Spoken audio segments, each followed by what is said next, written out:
আমি তো আসলে ঘাস কাটতেছি না, সবাই তো আমার কাজ দেখতেছে। অনলাইন মানে হচ্ছে একদম সুন্দর ফ্রেশ একটা জিনিস। আচ্ছা, মেকআপ আর্টিস্ট নিয়ে আপনি এখন কি করছেন? মানে আপনি কি কোনো ক্লায়েন্ট করছেন কিনা? অফকোর্স আমি আলহামদুলিল্লাহ আপু, আপনাদের সকলের দোয়া আমি ফর দ্য ফার্স্ট টাইম এখন চিটাগং একটা মাস্টার ক্লাস দিচ্ছি। এইটা আমার লাইফের ফার্স্ট, আমি চিটাগং কখনো যাইনি, এবার আমি মাস্টার ক্লাস দিচ্ছি। এর মধ্যে হচ্ছে আমি তো কাজ করছি, আমার কাছে অনেকেই হচ্ছে ক্লাস করছে, আমি মেকআপ ট্রেনার হিসেবে আমি কাজ করছি। আর আলহামদুলিল্লাহ সবচেয়ে বড় কথা হচ্ছে আপু, যে যারা যারা আমার কাছে আসছে কিছু না কিছু শিখে যাচ্ছে এবং তারা তাদের ক্যারিয়ার হিসেবে নিজেকে বিল্ড আপ করছে, আমাকে ফলো করে, আদারওয়াইজ অন্য সবাইকে ফলো করে। আমি সবসময় আমার স্টুডেন্টদেরকে বলি যে যাকে ফলো করে তুমি কিছু আর্ন করতে পেরেছো, কিছু শিখতে পেরেছো, তাকেই ফলো করবা। আর যাকে ফলো করে তোমার কাছে মনে হয় যে না আমি নেগেটিভ মানুষ আমাকে অপছন্দ করছে, কখনো তাকে ফলো করবা না, তাহলে তোমার লাইফ একদম ক্যারিয়ার ডিস্ট্রয় হয়ে যাবে। আচ্ছা, আমার একটা কোশ্চেন, সেটা হচ্ছে আপনি না বলে কিন্তু আমি জানতাম না যে আপনি কোনো কোর্স করেন নাই মেকআপ আর্টিস্টের উপর। হ্যাঁ, এখন আপনি ক্লাস করাচ্ছেন বা আপনি ক্লায়েন্ট করছেন, আপনি কি কখনো এরকম ফেস করেছেন যে আপনি তো নিজেই কোর্স করেন নাই, আমাদের কি শিখাবেন বা এরকম কিছু? হ্যাঁ, এরকম মানে আমার ম্যানেজারকে বলে জিজ্ঞেস করে যে আপনার আর্টিস্ট কোথায় ক্লাস করেছে, তখন আমার ম্যানেজার খুব সুন্দরভাবে বলে যে আপনি আমাদের পেজ ভিজিট করেন, লিওনা আপু কে সেটা আগে জানেন, তারপরে আমার কাজ ভালো লাগলে আসবেন, না লাগলে নাই। আমি তো আসলে ঘাস কাটতেছি না, সবাই তো আমার কাজ দেখতেছে। অনলাইন মানে হচ্ছে একদম সুন্দর ফ্রেশ একটা জিনিস, এখানে কোনো ফেকনেস আপনি দেখাতে পারবেন। ফেকনেস দেখাইলে হচ্ছে মানুষ আপনাকে অপছন্দ করা শুরু করবে। আর আপনাকে একটা মানুষ অপছন্দ করলে আসলে ওই জিনিসটা আমি অনেক বড় ভাবে দেখি যে মানুষ অপছন্দ করতেছে, সেই জিনিসটা আমি আর একটু বেটার করার চেষ্টা করি। আচ্ছা, একজন টপ ক্লাস মেকআপ আর্টিস্ট হতে কি এক্সপেক্টেড থাকা লাগে? একজন টপ ক্লাস মেকআপ আর্টিস্ট হতে হলে সবচেয়ে বড় কথা হচ্ছে, আমি মনে করি, এটা আমি কেউ পার্সোনালি নেবেন না, একজন টপ ক্লাস মেকআপ আর্টিস্ট হতে হলে আপনাকে সবার ফার্স্টে চুজি হইতে হবে। আপনার আশেপাশের মানুষের এনভায়রনমেন্টে কার সাথে আপনি মিশছেন, কার সাথে চলাফেরা করছেন, টপ ক্লাস যেটা আপনি কোয়েশ্চেন করলেন সেটা করতে হবে। যে আপনার আশেপাশের মানুষগুলোর সাথে, ভালো মানুষদের সাথে আপনার চলাফেরা করতে হবে, যাদের থেকে আপনি গুড ভাইব পান। বিকজ আপনি যদি নেগেটিভিটি আপনি শুনেন আশেপাশে থেকে, আপনি কখনো আগে বাড়তে পারবেন না, আপনি কখনো ভালো কাজ করতে পারবেন না। সবার ফার্স্টে হচ্ছে ভালো মানুষকে আপনার চুজ করতে হবে, আশেপাশে রাখতে হবে।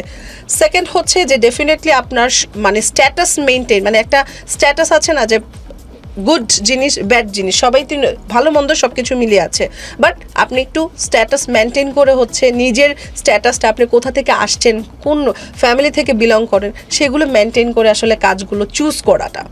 তারপর হচ্ছে বিহেভিয়ার, অ্যারোগেন্ট হওয়াই যাবে না। আসলে আমরা কেন অ্যারোগেন্ট হবো?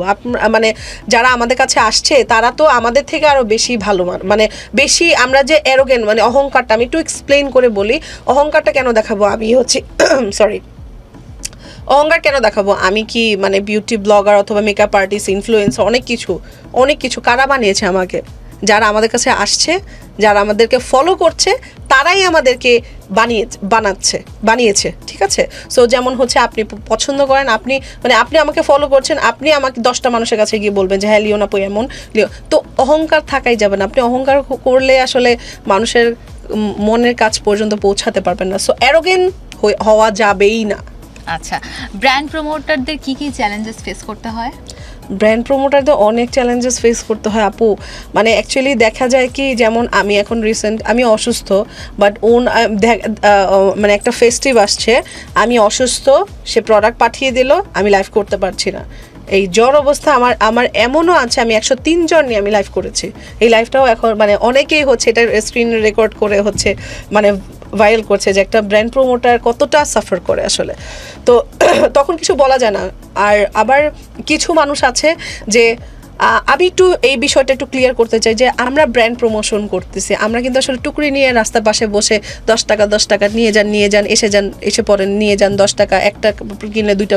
তো এটা মানে অ্যাকচুয়ালি এইটা না, আমরা হচ্ছে ব্র্যান্ডটাকে প্রমোট করি, আপনার জিনিসটাকে দেখাই, এই জিনিসের মধ্যে কী কী আছে সেটা দেখাই, আপনার জিনিসটাকে নিয়ে ফোকাস করি। আমি যেটা করি, লাইভের পরে পিকচার পোস্ট করে দিই যেন মানুষের ইজি হয়। চেষ্টা করছি, আমরা যথেষ্ট পরিমাণ চেষ্টা করছি। বাট আপনারা যখন মানে কিছু পেজ ওনারা আছে কল করে বলে আপু আমার তো সেল হয় নাই, আমি সরি, আমি আগে বলে নেই, আমি যার সাথে কাজ করি তাদের সাথে আমার প্রবলেম হয় না, কারণ আমি তাদেরকে বলে নেই যে আমি কিন্তু সেলার না, সেলার ব্র্যান্ড প্রমোটার, এই দুইটার মধ্যে অনেক ডিফারেন্স আছে। আপনি যখন আপনার শোরুমের জন্য একজন সেলারকে রাখবেন, সে ডাক দিয়ে বলবে ম্যাডাম আসেন একটু শোরুমটা দেখে যান, আমাদের প্রোডাক্টটা অনেক ভালো। কিন্তু আমরা যেটা করতেছি যে আপনারা এই পেজটা দেখতে পারেন, এই পেজের মধ্যে আমিও নেই, আমিও এখান থেকে পারচেস করি, আপনারাও পারচেস করতে পারেন, আমি জিনিসটা পেয়ে ভালো লেগেছে বা জিনিসটা ইউজ করে ভালো লেগেছে, আপনারা করতে পারেন, আমি একটা সাজেশন দিলাম। এটা হচ্ছে ব্র্যান্ড প্রমোটারের কাজ, যে হ্যাঁ জিনিসগুলো আমি আপনাকে আপনার কাছে এই জিনিসটা যে ভালো, এই ব্র্যান্ডটা যে ভালো বা এই পেজটা যে ভালো, সেই বার্তাটা আপনাদের কাছে পৌঁছানো, মানে অডিয়েন্সের কাছে পৌঁছানো, এটা হচ্ছে আমাদের দায়িত্ব। কিন্তু আমাদের এটা না যে আমরা টুকরি বোর্ড নিয়ে বসে মানে বিক্রি করা, এটা তো আমাদের আসলে ইয়ে না।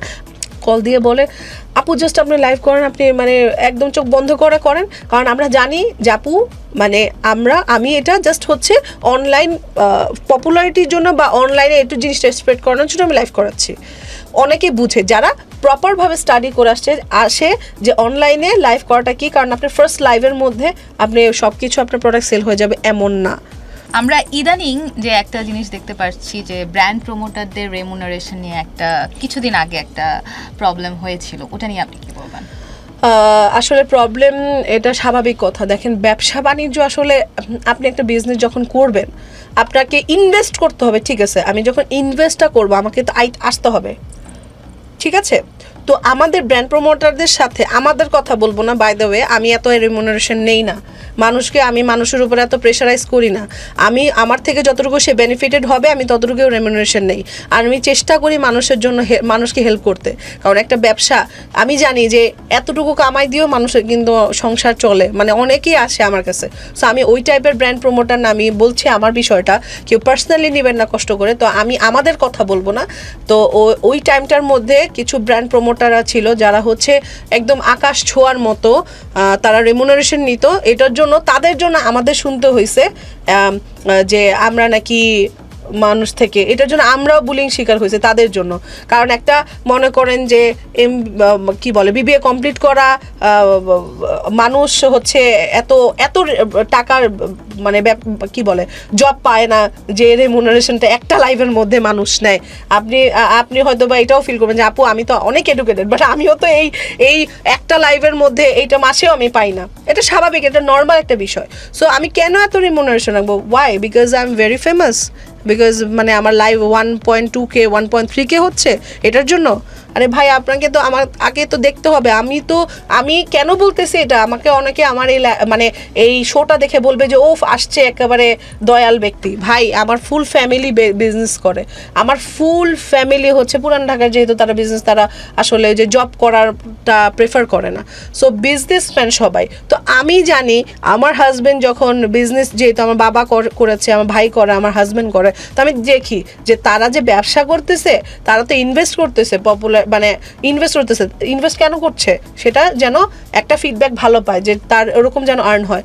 আমি আপনাকে যদি এত টাকা দিয়ে দিব, আমি নিম্নে 30,000 টাকা ধরি, এর বেশিও নাকি অনেকে নিচ্ছে, যাই হোক 30,000 টাকা যদি একটা লাইভের মধ্যে নেই, তার একটা মানে 30 মিনিটে একটা লাইভ, ধরেন 40 মিনিটে একটা লাইভের মধ্যে কয়টা ড্রেস সেল হবে? আর ওনার প্রোডাক্টই হয়েছে ধরেন হাইয়েস্ট 5,000 টাকা, হ্যাঁ, কয়টা প্রোডাক্ট সেল হবে? হাইয়েস্ট 4টা একটা লাইভের মধ্যে। তা এরকম কেন হবে?